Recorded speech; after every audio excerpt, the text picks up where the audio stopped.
Odwana. Alex, good morning. Thank you for your time. Hi, Johnny. Good morning. Let me correct small. I'm a member of the Public Relations Department. Right. Also, my boss will be king. I see.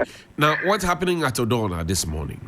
Okay, so not too far from where we recorded the slum fires a few months ago, Right. There's been a fierce fire involving over 15 wooden structures at Odwana. These wooden structures, the slums, are used for both domestic and commercial dwellings at Odwana. And as I speak right now, our officers have successfully been able to extinguish the fire.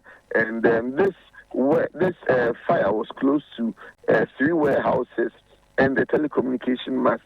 And accessibility was very curtailed because the fire was just at the edge or at the gutter of the Odwana River. So, gutter. So it was difficult to get accessibility. So we had to park very, very far away around the STC yard and then lay a long line of hose to be able to get through the fire. Do we know the cause of the fires?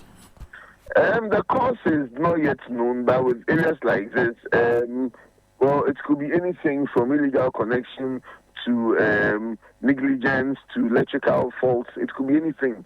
And our officers were at risk a lot because even though we had asked GCG to cut power supply to the area, due to how rife illegal connections were in this area, some of the structures had still had electricity, thereby posing electrocution risk for our officers while we're fighting the fire. Now, have you been able to subdue this fire?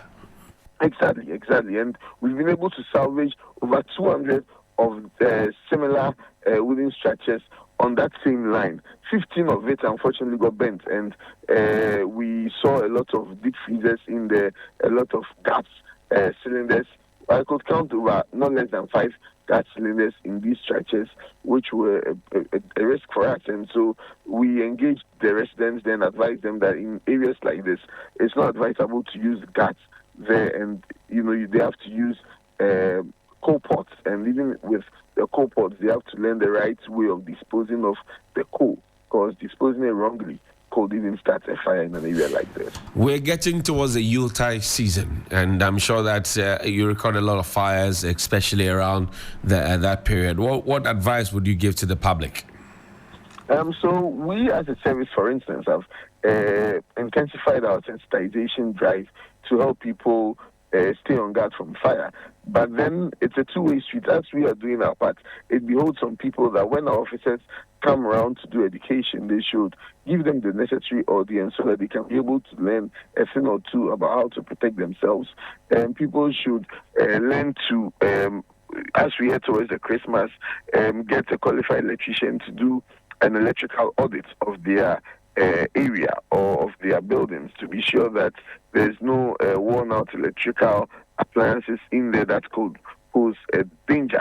People should also try to keep their gas cylinders outside of their kitchens so that in case there's any leakage, the risk of fires could be minimized due to the fact that the gas would have dissipated into the air when it's outside. I see. Since you're a member of the public relations team, I'll ask you this. 2 of your firemen sent me messages earlier that your rent allowances have not been paid. In fact, you have only gotten the first quarter for this year, and the last 3 quarters have not been paid. Is that correct?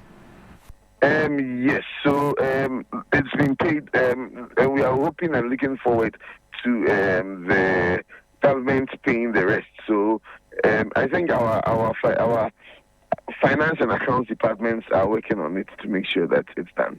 But if you are not paid, how do you go and fight fire? Well, we are all in. I also expect it. So it's something that we are all hoping that it to be expedited. At least some has been paid, and we are hoping that since some has been paid, the rest should be able to come soon. Alex King Nartey, ADO 2, thank you very much indeed for your conversation. ADO 1, thank you very much indeed for your time this morning. Thank you very much, Johnny. We're grateful. The best in the morning is on 92.7 Sunrise on